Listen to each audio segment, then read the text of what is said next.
Good morning and welcome. This is Sunyoung Oh, a graduate research assistant and doctoral student at UCA headquarters at Michigan State University.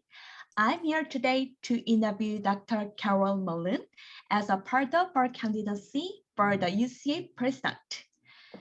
Today, listeners will be hearing from Dr. Mullen, professor at Virginia Tech, who works in social sciences and educational leadership, who researches in curriculum studies and cultural studies and international education.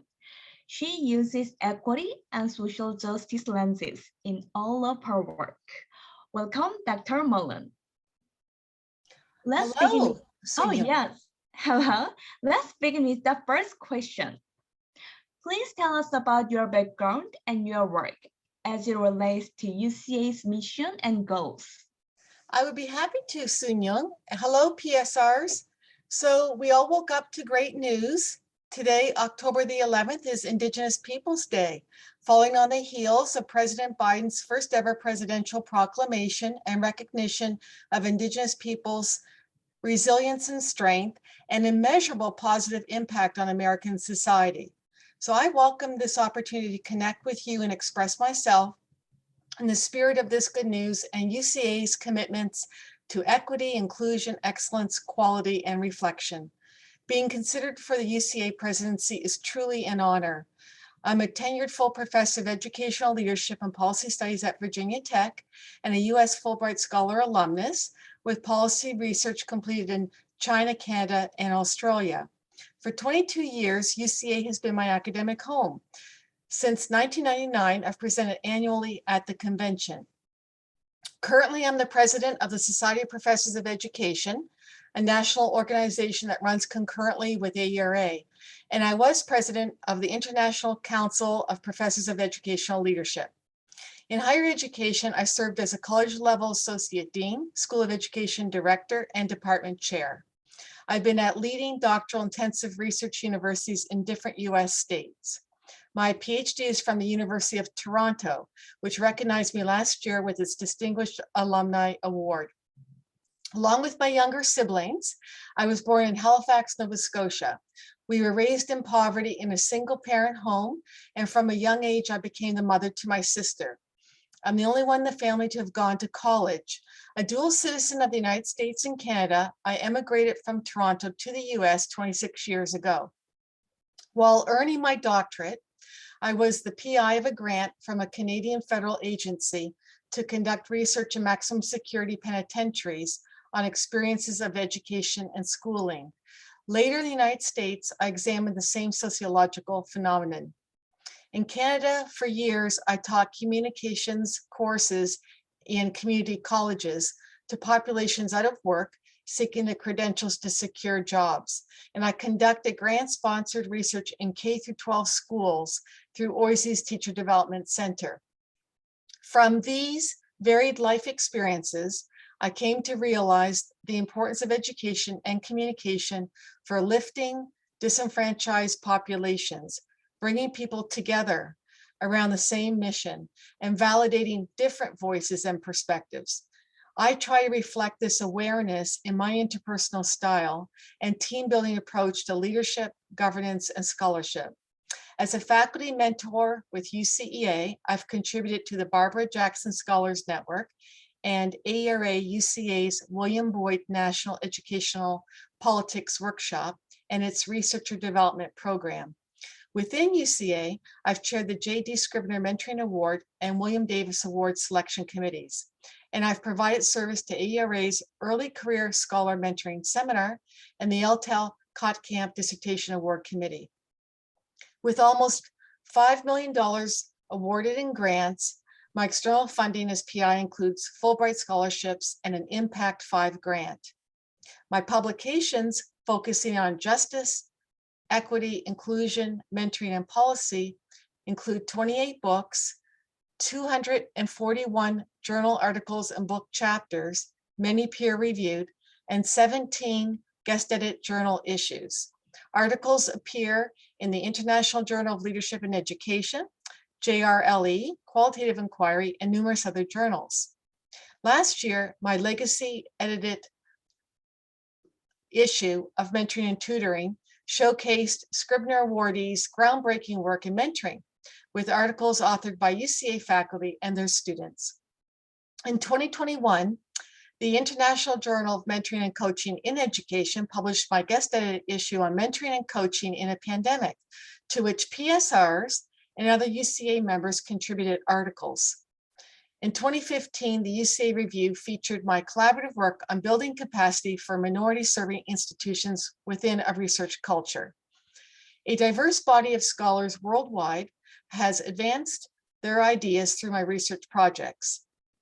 For instance, PSRs and EC members wrote chapters for my new edited Handbook of Social Justice Interventions in Education with Springer, which features research-supported justice implementation in leadership schools and universities.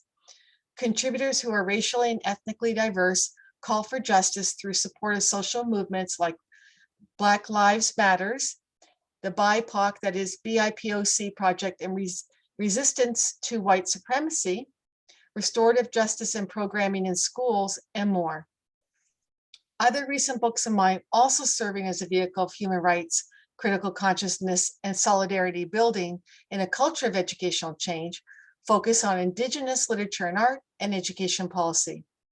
UCEA acknowledged my substantive mentoring contributions with the 2016 Scribner Mentoring Award. I've directed 25 completed PhD and EDD degrees. Each year, I bring my students and colleagues to UCA to present research, network, and help them grow professionally. At the Columbus Convention, my recent graduates will join me to discuss a superintendent's vision of district-wide mentoring and its cultivation. For outstanding editorial board service, I received the EAQ Service Award. And for another 8 years, I served as an editorial board member for the Journal of Research on Leadership Education. Recently, I was named Emerita Editor of Mentoring and Tutoring, a Routledge journal. In 2017, I was awarded the ARA LTEL-SIG's Distinguished Faculty Achievement Award and the ICPEL Living Legend Award. Virginia Tech has similarly recognized my performance with awards for excellence in research, international research, and creative scholarship, as well as the National Distinction Pool Award and grants. I appreciate your questions, Soon-Young. Thank you so much. You have served for several years as a member of the executive committee. Tell us about your role in UCA's governance. Well, that's right. Yes, I've spent 9 years in UCA's governance, with 3 years on the executive committee, or EC, and 6 years on the plenum representing 2 universities, Virginia Tech and UNCG. Over these 9 years in UCA's governance, I've had the opportunity to make many kinds of contributions, expand and deepen my relationships and networks, and develop organizational and interpersonal insight, all of which has prepared me for the UCA presidency. 2 of my 3 years on the EC spanned the pandemic, yet we worked tirelessly at innovating, adapting, and advancing the organization in ways that are mindful of social and racial justice in support of a robust UCA and future. By serving on the EC and subcommittees, I've been able to help benefit the first ever equity self-study review process, the gender-free harassment and discrimination policy, which is under initial review, and award initiatives. I also participated in the deliberations over creating clear UCA governance structures, policies, and procedures. Additionally, I participated in institutional membership site visits, new PSR orientations, and other events and activities.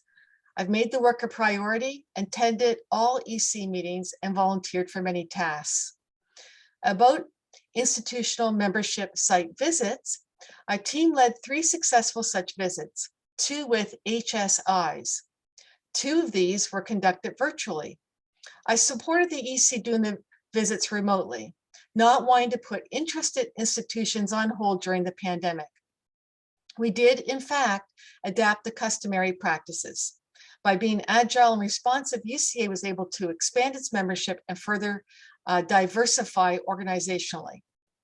I should mention that I've been at the other end of the initiating institution when Virginia Tech and UNCG were seeking membership status. Being on both sides of this review process has informed my understanding of what to expect and how to further streamline the experience of UCA membership review for interested institutions to come. Because UCA is a highly complex, multifaceted, changing organization, its presidents should have a lot of firsthand exposure.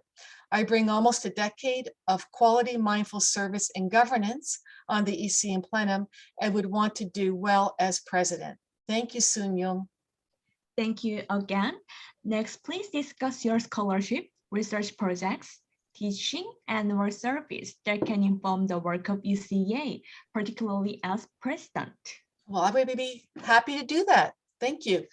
As president, I would be reflecting individually and organizationally on our association to arrive at collective decisions around what is best for UCA and how to benefit decision-making processes, diversity, and impact.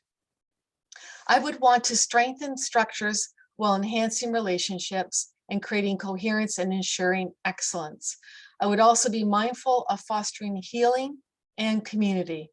A commitment would be to dialogue with various groups and individuals to learn the different perspectives around the table on critical and timely issues. My scholarship, research projects, teaching, and service could inform the work ahead for UCEA. I'm a transdisciplinary scholar, you see, in educational leadership and administration. From justice, equity, and inclusion perspectives, I specialize in mentoring theory and practice, policy and governance, creativity and accountability, and international localized programming. Owing to a keen interest, I also research Indigenous issues in education and society. In addition to such topics as Black segregated schooling, ethics, resilience, and problem-based learning. I teach graduate courses in policy and governance in education, applied qualitative research, curriculum leadership, and more, and for years coordinated a principal preparation program. My abundance of research, teaching, and service experiences can further enrich the EC, plenum, and UCEA. For example, because I'm immersed in our organization's stellar research culture, I've been able to develop and join diverse networks that engage in critical conversations, publish the results, and have impact. I'm invested in racial and gender equity as an organizational value, and UCA's long-established motto, quality leadership matters, with respect to educational leadership programming and research. UCA's culture and values could perhaps capitalize on a merging of these ideas going forward. As president, I would contribute by tapping into my body of knowledge to help navigate the challenges ahead, reflect individually and organizationally to align structures with policies and procedures, build and rebuild relationships, create safe, welcoming spaces for all, enrich programming and partnerships, and extend research and presentation opportunities. Thank you for your question, Soon-Young. Thank you. Then last question. Could you share the reasons why you have chosen to run for the UCA president and your vision for the future of UCA? Well, sure. About my reasons for running for president, as someone who loves our organization, I'm excited about its promising future. Capitalizing on my experiences, knowledge, insights, relationships, and networks can help move the association to the next level while rebuilding our community. Our multifaceted challenge, as I see it, is to establish solidarity in the process of modernizing who we are and what we stand for in the fight for humanity and justice. This direction surpasses upholding quality programming and school improvement without leaving this behind. I've lived the presidency, you see, in that I've been president of 2 organizations and observed many presidents in action. I enjoy the work of governance, the UCA community, and helping make a difference for current and future generations. In essence, I've collaboratively and collegially engaged in the ongoing intensive work that speaks to the core of who we are and what we are becoming, and I look forward to the continued engagement. My vision for the future of UCA involves reinventing our organization, imagining what can be, and emerging stronger from the global pandemic. I have 6 action-oriented ideas, which I will now briefly address. One idea is to further improve our communication systems, and produce clear governance structures, policies, procedures, and processes to benefit all involved. Relationship building, working in tandem with structural change, can create coherence for the organization. With the mending to do as a culture, healing is to be thoughtfully undertaken. Communicating and dialoguing at critical junctures on key issues is a name for the EC in relation to the PSRs, directors, and entire membership. Creating new committees with representation from PSRs and directors, such as to review award applications and make selections, would increase involvement and transparency. Meaningfully engaging the plenum during and beyond the convention is a desire. Goals are to unify UCA across differences, strengthen our governance and culture, and benefit decision-making in our governance and executive roles. A second idea is to further diversify and expand institutional membership and increase organizational capacity by attracting more minority-serving institutions that enrich UCA's research culture. Attracting membership from tribal colleges and universities is desirable, given that there are around 32 fully accredited TCUs in the United States. And international membership could cultivate the interest and contributions of educational leadership faculty from outside the country. A third idea is to streamline the institutional membership process and remove any sense of hierarchy.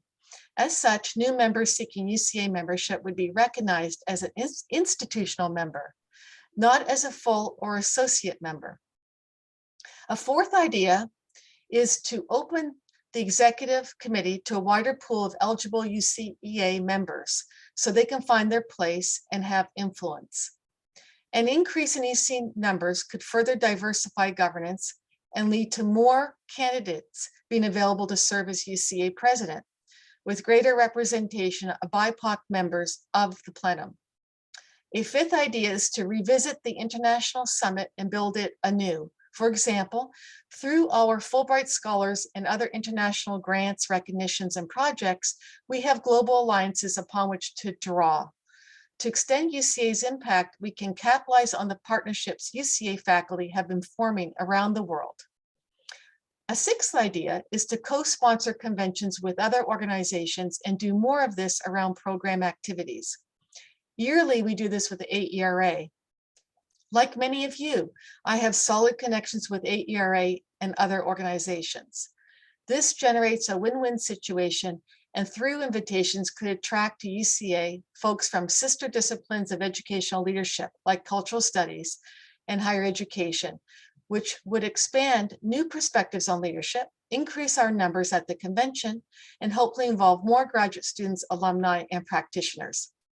As someone who deeply cares about UCA and its future, if selected as your president, I will join the executive director, the EC, plenum, and all UCA members and institutions in turning the challenges of these turbulent times into opportunities for healing, growth, and progress. Now, more than ever, our continued commitment to social and racial justice is needed so that our organization is a brightly shining model of leadership, solidarity, and allyship.